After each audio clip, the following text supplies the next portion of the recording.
What I'm going to try to do is in less than 2 hours tell you what I did for the last 3 months. No, I'm kidding. It should be about 15-20 minutes of telling you what I was up to, and then we will check in on our food. So we may do a little salad break, and then Mary has some slides for us to reflect on our last 3 months.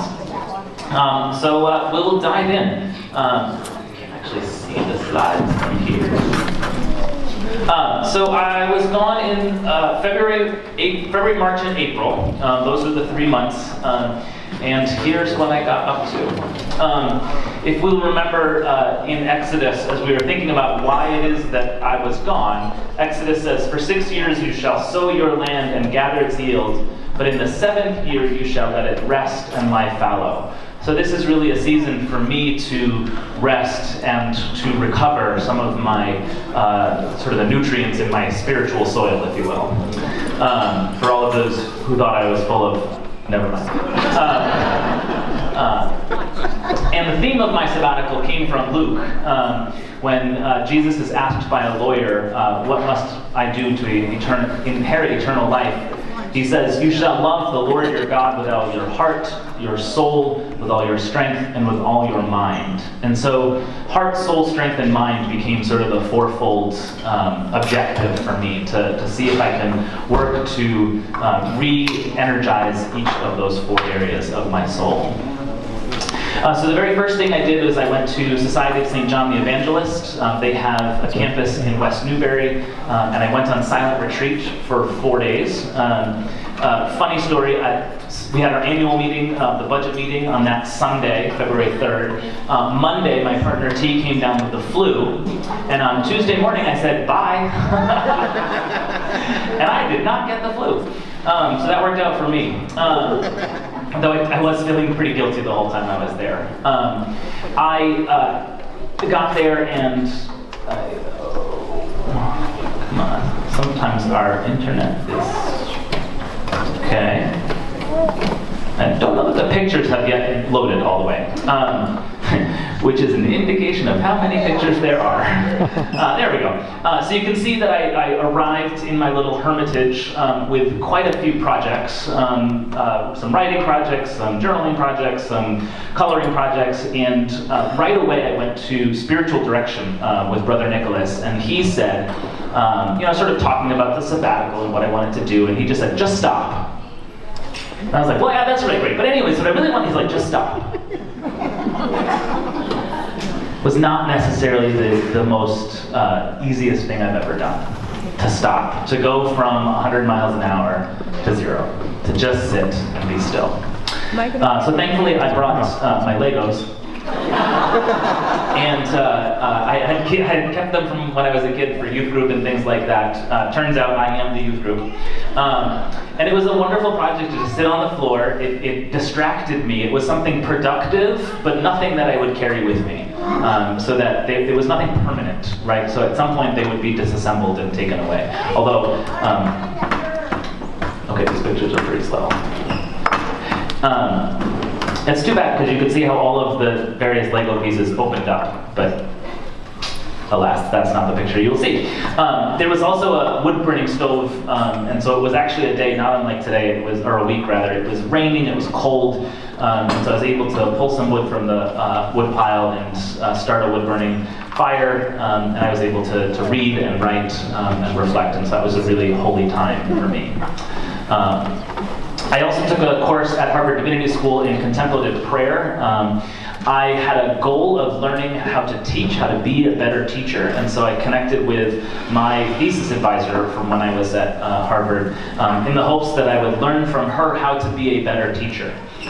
In the very first class, and I have to say it was a really eye-opening, heart-opening experience to think about the breadth and depth of prayer and contemplation, meditation within our tradition. And I learned a lot. I will also say that the students at Harvard Divinity School are very, very smart. The number of times I had to write down words to look up later was I could pretty much fill a whole notebook. But if any of you know what cataphatic means, we can have a conversation now, because I know what it means. Sort of. Oh, here we are. Here are the dates. Oh, good.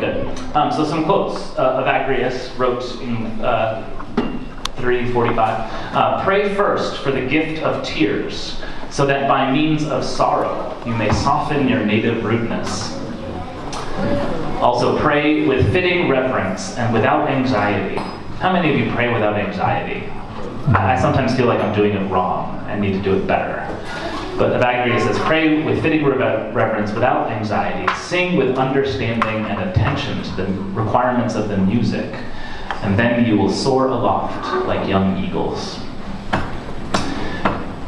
The Cloud author in the late 14th century, and so I wish to give up everything that I can think, and choose as my love the one thing that I cannot think. For he can well be loved, but he cannot be thought. By love he can be grasped and held, but by thought neither grasped nor held.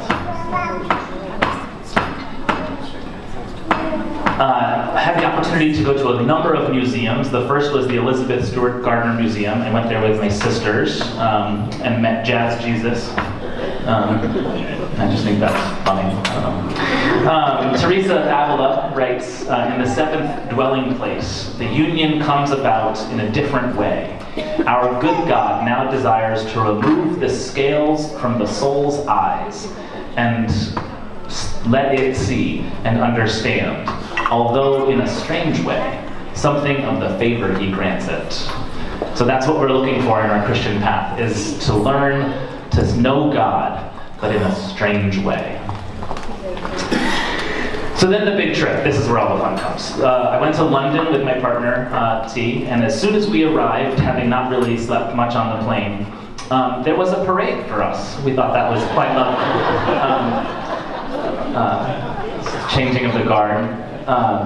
We then went to the Victoria Albert Museum, which is just really a quite wonderful museum. You'll see a lot of selfies, and you will also see how bad I am at selfie taking. We went to Westminster Abbey, which was really quite a wonderful worship experience. That's what it looked like for me. That other picture was something I got from the web, because when you're waiting in line, that's about as much as you can see. Then we traveled to Siem Reap. So Siem Reap is in Cambodia. My partner's family is from Cambodia. So if you are not sort of up on your Cambodian world history, the Vietnam War was until 1975, and part of the aftermath of both the U.S. presence and bombing campaigns in Vietnam and Cambodia, and then the U.S.'s absence, created the sort of opportunity for the Khmer Rouge, which was a communist regime, to come into the country and take over. And they took over the capital city, Phnom Penh, in April 17th, 1975, and they ruled for about 4 years and committed a genocide there that decimated the country, killed about 25% of their population. Some figures say at least 3 million people. So my partner's parents lived through that and came to the United States in 1980. My partner was born here in the United States, and he had never been back, and his 2 sisters had never been back. And so this was the first time that somebody in his family was able to go back to the country. One of his parents' children. His parents had been back many times and reconnected with family who are still alive in the country. But so this was the first time one of their kids arrived in the country. And when we got to Siem Reap, it's a tender moment. And so I got to spend 10 days with my partner 24/7, which is, you know, lovely. And with his parents, my in-laws. Didn't really quite think that through all the way. But so this is the region, China sort of up there on the north, on the peninsula. You can see Vietnam and Thailand and Cambodia sort of sandwiched in between. Get a little bearings here. And Siem Reap is a smaller, sort of more touristy kind of city, very tourist friendly, and so that was where we sort of began. The nice thing is that things are cheap in Cambodia, so we got to go to a fairly nice hotel for a reasonable amount of money. They have a series of night markets throughout the country, which seemed kind of novel and fun for me when I got there, until I realized that at noon it's about 104 degrees and nobody wants to sell anything at that hour. But when the sun goes down, it's actually quite lovely. And so they have these night markets, basically whole blocks that they cordon off so nobody can drive down them, and it's really quite remarkable. I will say that my overall experience of Cambodia is that it is very, very, very similar to Tanzania. And so I found myself drawing on a skill set that Rob and Maddie had taught me in our trips to Tanzania. For example, when we went to the marketplace and they would offer to sell things to you, haggling ensues. And my partner was very unnerved by this, which was a delight to see because he knows the language, I don't. But they said $85 for a painting, and I was like, no, we're not paying that kind of money. So that was kind of fun. I had a little leg up on that. There's me in the night market. And this is all four of us. That's probably the first night we got there. T on the right, and then his parents on the left. Everywhere you go, you get into this little tuk-tuk, which is a little wagon attached to a motorcycle. And they drive through traffic that honestly makes Boston traffic look mild. The idea of stop signs or stop lights is really just not there. And honestly, the idea of this whole the east-west road is going to stop while the northwest road goes, right? That doesn't happen. Everybody just goes all at once, and you just sort of zipper through each other. It's terrifying.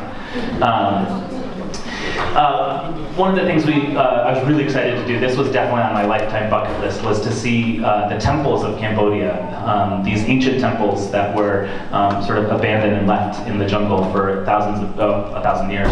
And so you can see this is the complex from an aerial view, and you can see how massive it is. It was built in the 1200s, and this is a little bit closer. It's way off in the distance there.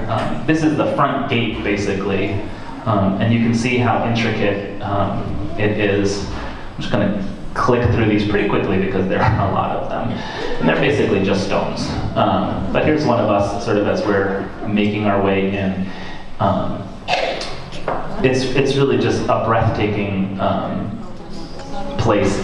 So Angkor Wat. Wat is the word in Cambodia that means temple. So it is an active temple in which worship takes place. There's a third floor that we were not able to go to because it was close to New Year's. But you can see there is a statue of Buddha, and people would offer their incense and their offerings. There's a particular spiritual nexus in this little quadrant here, so everybody was putting their phones on the ground and standing over them. So that's an awkward under picture. These statues of Buddha are lining the wall, and you can already see evidence of the war, because when the Khmer Rouge came through, they decided that religious worship was not useful, and so they would take the heads off of all of the Buddha statues. It was a temple, but also, it was a city, and so you can see here a bath where people would typically have been filled with water. Every surface was carved, was decorated. Nothing went without some kind of adornment. And many of the adornments had religious significance. So Angkor Wat was built as a Hindu temple, and then later, through time, was shifted as politics did and became a Buddhist temple. And so there'll be little moments where a carving like this might have been Hindu to start and was carved out, and then a Buddha carved in its place. These are angelic figures.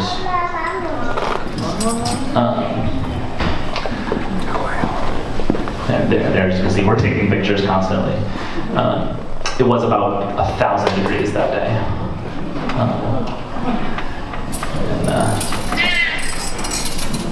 We took this, our tour guide took this picture, and this random Westerner who was wearing everything he could find in Cambodia to wear was just standing there like, can you get out of our picture? And he did quickly, but now that in hindsight we actually like this picture the best. You can see there we are. And this is the back as you're leaving. Prasat Bayon is part of Angkor Thom, which is a larger temple complex. Prasat really just means tower. This is sort of the ancient temples that are actually not still in active use as worship sites.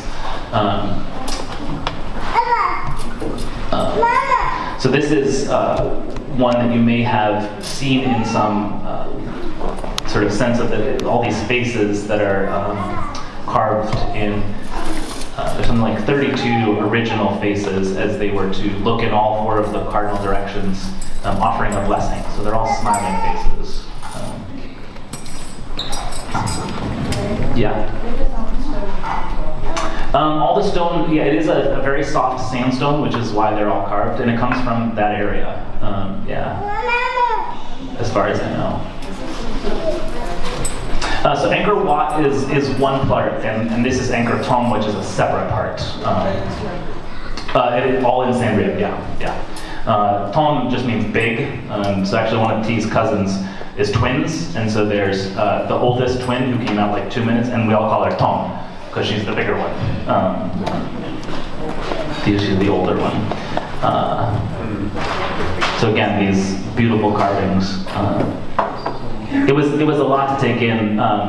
Again, some statues. It was a lot to take in. I have to say that as I was in this particular complex, I was a little bit disoriented, and only when we got out of it did I realize that when it's 104, that sun just bakes the stone, and then that stone just radiates it, basically in a pizza oven. So only once we got out of the stone did I sort of regain my sense of consciousness. I had imagined that I'd taken so many more pictures. Oh, this is interesting here. Organization in Japan has committed to sort of taking care of this temple and trying to so you can see here the foot of this statue has been recreated, and so there are various parts throughout the temple where you can see people are refashioning the stone, trying to put it back together, and so that is both, I think, good for history, that this site won't be lost, but also it's providing a lot of employment for people who want to figure out how to sort of redeem these trades. Prasat Daprom is another one. Our tour guide annoyingly referred to this as the Tomb Raider Temple. So if any of you have seen Angelina Jolie's Tomb Raider, that's where this took place. This is the one that I think is most familiar in our American world, in that the jungle has really taken it back.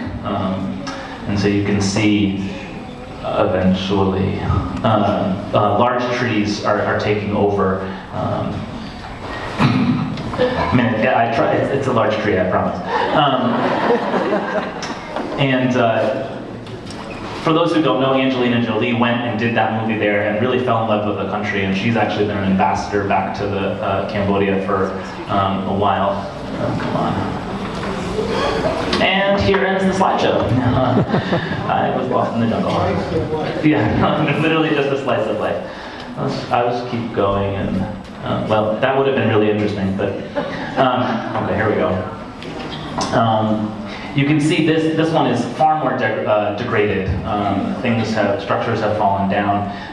Even in the last 5 years, you can see there's now a boardwalk to prevent tourists who really do flock to this area to try to protect some of the structures. Okay. I don't know what's going on. All right, here we go. Yeah, and it's really just,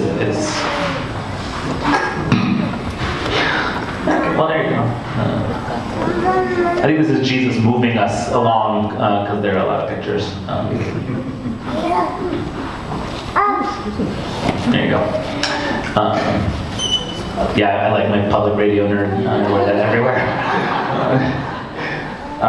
And it was funny, so the tour guide, when we got to this third temple, was like, oh, we have umbrellas, would that be nice for you? I'm like, are you kidding me? This is the one where we're actually covered by trees, but the other two, you couldn't give us the umbrellas for shade.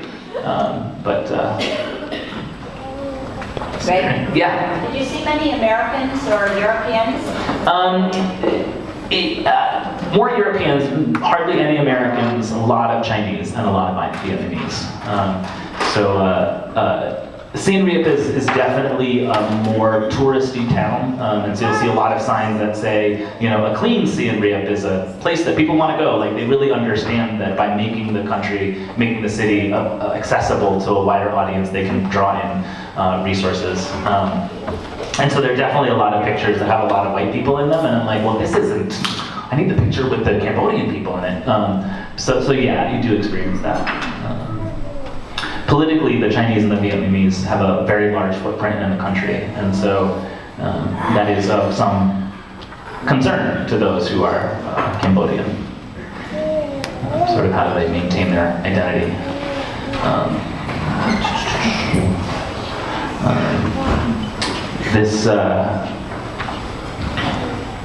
So here's like one of their markets. This is your grocery store. If you're ever complaining about the produce at Wegmans. This is the river. And this is the airport. Literally, you go through the airport and you get onto that little gate that sends you directly to your plane. In Siem Reap, they're like, okay, you can get on the plane. And then they just send you out into the tarmac. And I'm like, okay, but which of the planes am I supposed to go to? Like, there's thankfully they're walking and there's like somebody way up there, but like, I don't know, like, thankfully we got on the right plane. And we arrived in Phnom Penh, the capital city. So this is down here. And this is where I think the story gets really deep. But this central market is actually apparently quite an architectural feat in its size and its scale. We did journey out to Chon Ek, which is the genocidal center. I like this quote. It says, "A society cannot know itself if it does not have an accurate memory of its own history." So people have maybe seen the Killing Fields movie. This is where it took place, and that was a sobering experience to go through. I do have 2 of the brochures over there, and if you are interested, you can go to the Documentation Center of Cambodia website, which is really powerful. You can learn more about it. This is a temple in the center of the city, Wat Drum. Some other beautiful things that I caught on the side of the road. Parts of the city are very developed and very modern. This is the royal residence. One of the themes of my sabbatical was scaffolding. So you can see here the silver pagoda was completely encased in scaffolding, and Big Ben, while I was in London, was also completely enwrapped in scaffolding, as was Notre Dame, which we all know eventually. So here's the city at night. The city really comes alive at night because I think it's 30 degrees cooler. The best part about going to the capital was being able to then leave the capital and go to T's mother's village and T's father's village. And so we were able to get out of sort of the tourist zone and get into the village. So this is another vegetable market just out on the street.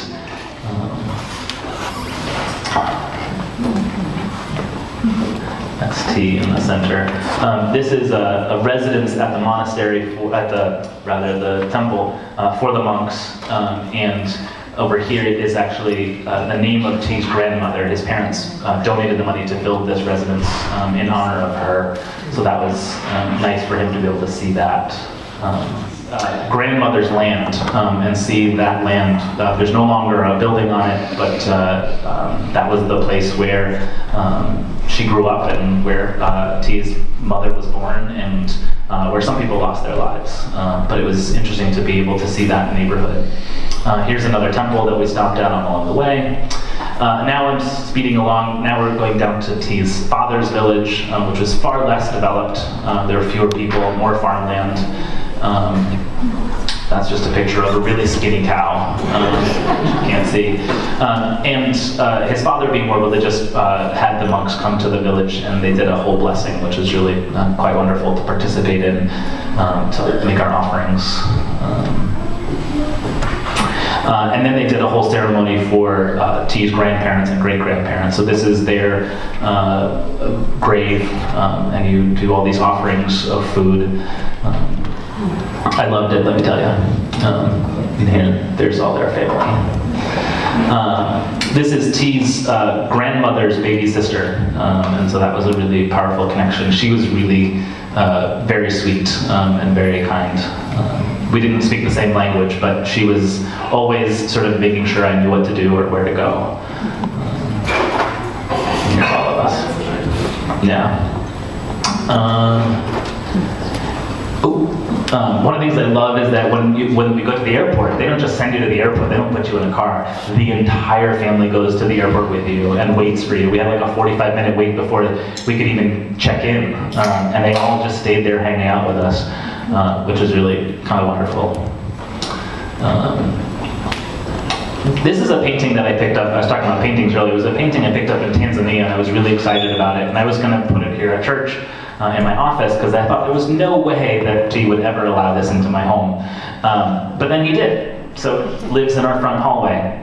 And then I was really excited when we were there to find this painting in Cambodia, which I have not yet gotten stretched onto canvas, onto a frame, but eventually we'll have both Tanzanian and Cambodian elephants hanging out. So, yeah, they're very, like, the artwork was like, I was like, I've seen this artwork, it's frightening how the countries are the exact same. All right.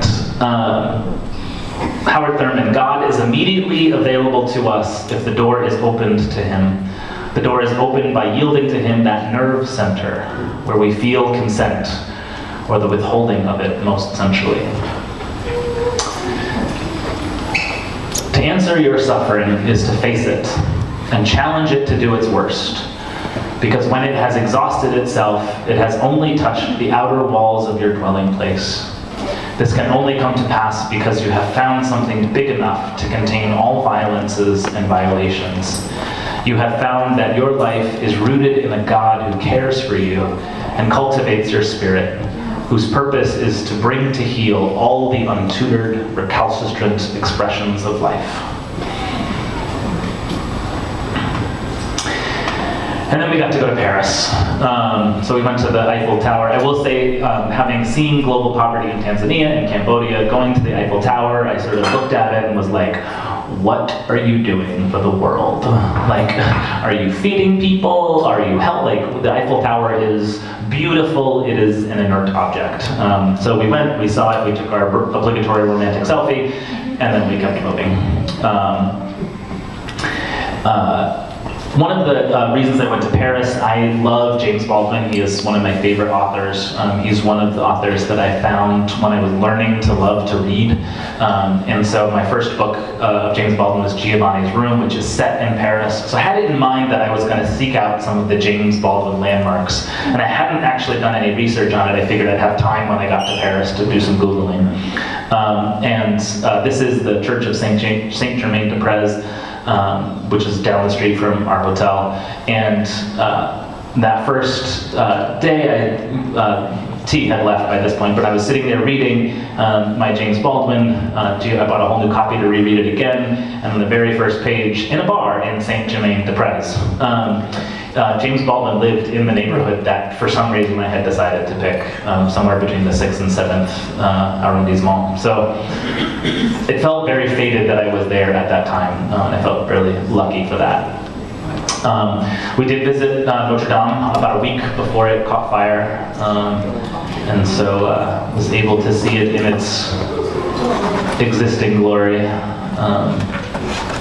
That is the roof that caved in from fire. This is the outside. This part is still intact. So this, and that's the backside. You can see all of that scaffolding there, and that's what eventually led to its downfall. I was also able to go see a concert at night, so that was really fun to see it, not only during the day, but also at night for a concert. Sorry, that's me. I went to the Louvre, which was wonderful. So T was there for about 2 days, actually really 2 nights, 1 day, and then he was heading home because he ran out of vacation. He had to go back to his work. And at the end, he was like, oh, I'm really gonna miss you. And I was like, bye. I just spent 10 days with you and your parents. I need alone time. I think it was at this point that I came to understand that I'm an introvert by nature. To be public and with people actually drains my energy resources. And so in the absence of not being here at church, where I get to learn how to be public and be engaged and all of that, my introversion really kicked in hard. And so I found at the sort of midpoint of this trip, I wasn't homesick so much as I was cocoon sick. I just needed to be sort of hiding under a blanket away from people for a time. And so when T did finally go home, I was able to sort of savor the alone time and recharge my batteries that way. So I went to the Louvre, which was a wonderful time. I won't show you all of the artwork that I found, but this was my favorite. It's one part of a triptych of the. I don't know why. I just think they are the funniest ladies. Like, they're so put out that, like, Jesus, why are you doing this? Like, I don't know what the subtitle is. We should have a caption contest. Like, and she's got her hand up, like, oh, Mary, don't even. Like, I don't know. I just love it. Definitely some pieces of artwork that made me giggle. Everybody's got to see the Mona Lisa, so I did. So as close as I cared to get to it.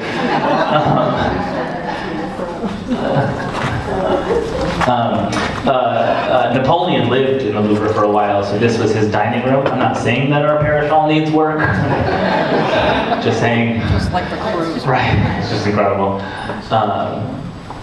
These are the gardens outside. Weather-wise, Paris was lovely. It was just warm enough, but not cold. Saint-Chapelle is by far my favorite. Alyssa told me, don't go to a concert at Notre Dame, go here. And so this is Louis XIV's sort of personal cathedral where all his religious relics were. And so you sort of enter in on the ground floor, and this is sort of the downstairs. And it looks a little darker. I think I may have lightened the picture just to see things, but it's kind of dark and almost cave-like. And then you walk up this tiny little staircase, and then you arrive in this incredible stained glass enclosure, which does give you the sense of, like, I have just arrived in heaven, right? I have just walked up some sacred steps into this light. And so I was there during the day, and then Alyssa told me to go to a concert at night, and so I was able to go at a concert that started, I think I got there at 7:30, and so the light was still bright in the windows, but as the concert progressed, it just got darker and darker, and eventually we were the light shining out into Paris, which was really quite wonderful. And then I walked out into Paris at night. I went to Rodin, the famous sculptor. You all know the thinking man. He is so there he is, the pensive man.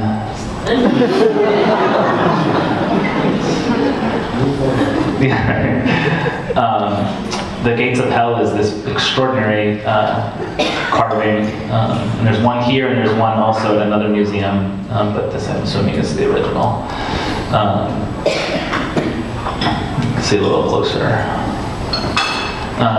This was the sculpture that I just loved the most. It's kind of hard to see. It's actually not even Rodin, it was one of his students. But it's a group of people. A poignant expressive allegory of human destiny shows an elderly man torn away from youth by a veiled old woman evoking death. And just seeing the expressions in their faces was really quite powerful. Then I went to the Musée d'Orsay, which was also wonderful. Trying to speed this up. My bad selfies. Again, I'm not saying our parish hall needs work, but the soccer court was about an hour and 10-minute walk from my hotel, and I just decided to walk it. So took my time, walked all the way there. It's high atop this mountain, so you can sort of see the entire Paris. And it's really quite stunning cathedral.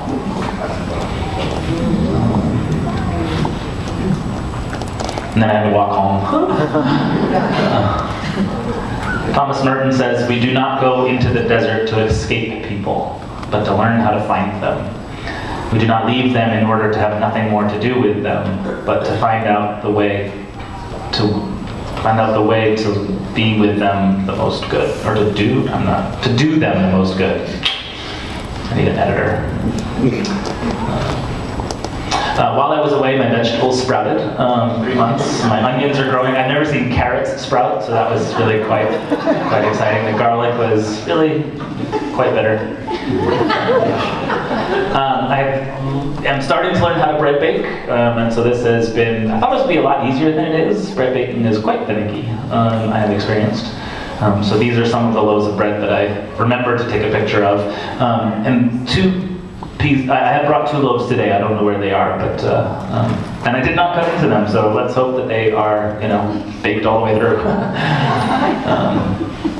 Went to the Museum of Contemporary Art. This is in North Adams, Massachusetts. I highly recommend heading out there. I might skip the Museum of Contemporary Art, but North Adams is lovely. And went there with my sisters to give them a little taste of Sabbath as well. It was a fun day at the museum. I went to the Handel and the Haydn Society, which was just an incredible concert. And last quote, when the time comes to you at which you will be forced at last to utter the speech which has lain at the center of your soul for years, which you have all that time, idiot-like, been saying over and over, you will not talk of the joy of words. I say, well, why the gods do not speak to us openly, let us answer. Till that word can be dug out of us, why should they hear the babble that we mean? How can they meet us face to face till we have faces? I end there because I think my goal was to go out and learn how to be a better pastor, how to do this ministry for you and with you more effectively and efficiently, and I think I did none of that. What I did was discover the love of God and discover my love for Jesus and why I was called into this ministry. And I think in that effort to learn what my face is, I am better able to meet you face to face, and together I hope we can discover the power that God has for us in our lives individually, the resource that we will gain by being able to tap into the holy power, but also the work that we can provide the world when we gather our strength and go out into the world to offer hope. So I do feel more energized. I do feel more excited about what we can accomplish. And I just want to end by saying a special word of thank you to all of you for giving me the permission and the grace to leave. I know it was not an easy time, and we lost a number of people who are dear to us. And believe me, I'm very sad that I was not here with you during that time. But it was an incredible gift, and I really want to say thank you. Also a special word of thanks to Rebecca Reiner, Mary Whittemore, and Chuck Willingham, who helped me work through that grant process so that I was able to have this really once-in-a-lifetime adventure with my family. So thank you.